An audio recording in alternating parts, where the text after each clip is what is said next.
Are you working all these hours because you love the work? Or you're working all these hours to make your wife's next husband very happy? With all the money, you're going to leave her.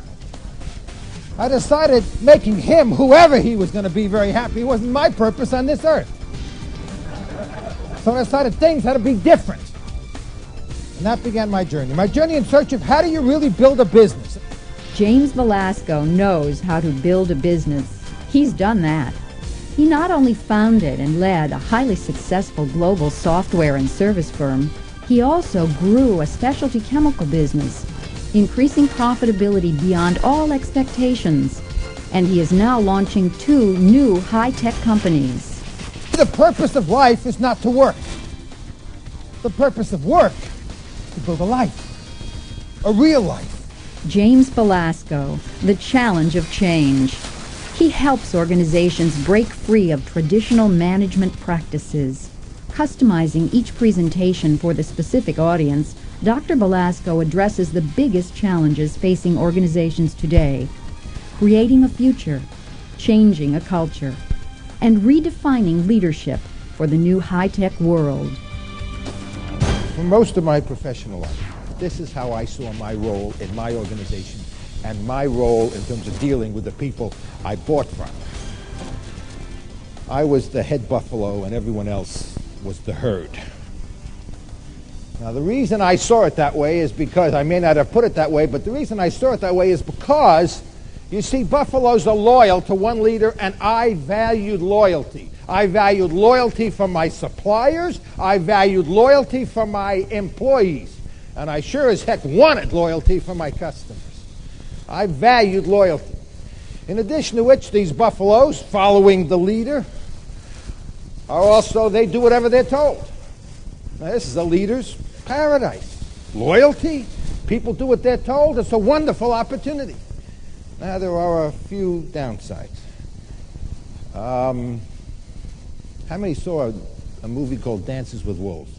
In that movie, there's a buffalo stampede scene.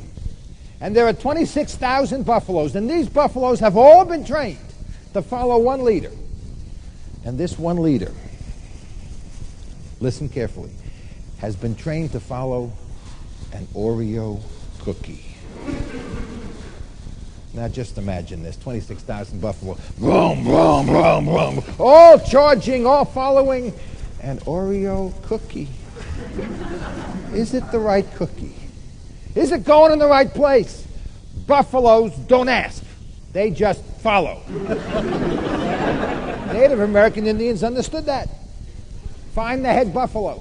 Drive the head buffalo off the cliff. Boom. Boom.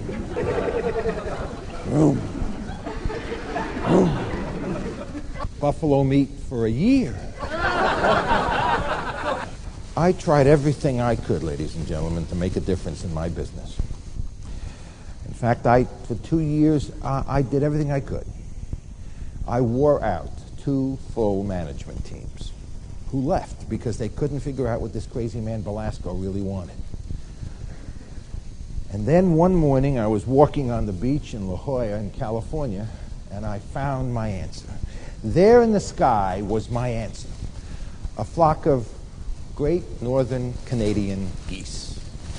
Now, these geese are wonderful birds. You see, every goose knows if it doesn't leave Canada, the north, in the fall and follow the flock south, it won't see spring. It doesn't wait to be told. It doesn't rely upon a leader. It knows it's got to get to wherever the whole flock is going. And it knows it's got to do that on its own. Every goose has to know the direction of the entire flock. Is that true in most organizations? It was never true in mine. I kept our strategy secret. I didn't want my competitors to know. That's what I told people. The truth was, I didn't know most of the time what I wanted to do, so I just kept it a secret that way. I wish I knew all these things before I started my little journey. I didn't.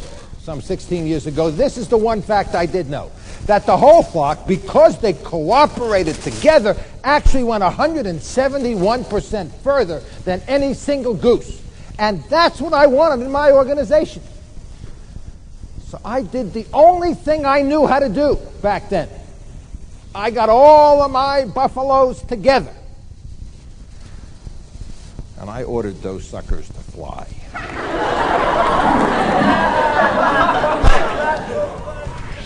A professor of management at San Diego State University, Dr. Belasco's best-selling books, Teaching the Elephant to Dance, Flight of the Buffalo, Soaring with the Phoenix, and Seize Tomorrow, Start Today, have helped both businesses and government leaders across the globe reinvent their strategies. One of the most successful hockey players in history is a gentleman named Wayne Gretzky. And Wayne Gretzky had a rule. He said, I skate to where the puck will be, not to where the puck is, or not to where the puck was. So many corporate strategic plans are based on where the puck is, or more likely is where the puck was. And the result is they always wonder why they keep missing the puck, because the puck has moved on. Now you can say, well, the future's not knowable, it's all a big mystery, the crystal ball is very cloudy, and all that's true. But the truth is that the next latest and greatest product has already been invented and is on someone's shelf. And the truth is the next greatest thought that's going to impact the way management gets done and practiced has already been thought and spoken about and printed perhaps in some leading journal somewhere. The facts are out there if only we'd pay attention. Government, business, and organizational leaders pay attention to James Belasco's presentations. As a consultant and as a speaker, his innovative strategies of implementing cultural and organizational change have impressed clients all over the world. James Belasco's many illuminating examples drawn from years of hands-on experience as a consultant and business leader serve as a roadmap to help participants recreate their own soaring success, often refocusing relationships. At the end of the day, people don't work for organizations. They don't work for offices. In fact, people don't buy from organizations. People buy from people. And people work for people. And it's the heart connection that makes the difference. It's the connection that we establish with each other on a personal level. And it really is the personal touch. It's taking the time to say you care. It's taking the time to say you remembered. It's taking the time, it's taking your time, because people watch what you do. They will model themselves after what you do. The leader casts a long shadow. They will model themselves after what you do. And if you take the time to write the personal note, your people will take the time to write the personal note. James Belasco, challenging organizations, businesses, and each individual to change, redefining leadership, reinventing strategy, refocusing relationships, putting it all in perspective. A few people will stand as giants in our time, giants of our millennium. And one of those giants undoubtedly will be a frail man wrapped in a white loincloth. This is a man who never held elected office. This is a man who never led an army, who never fired a shot, who was not a great orator. This is a man who with his deeds, who with his actions, freed 500 million people. The man's name is Mahatma Gandhi. And Gandhi said the following. He said, I must be the world I want to see.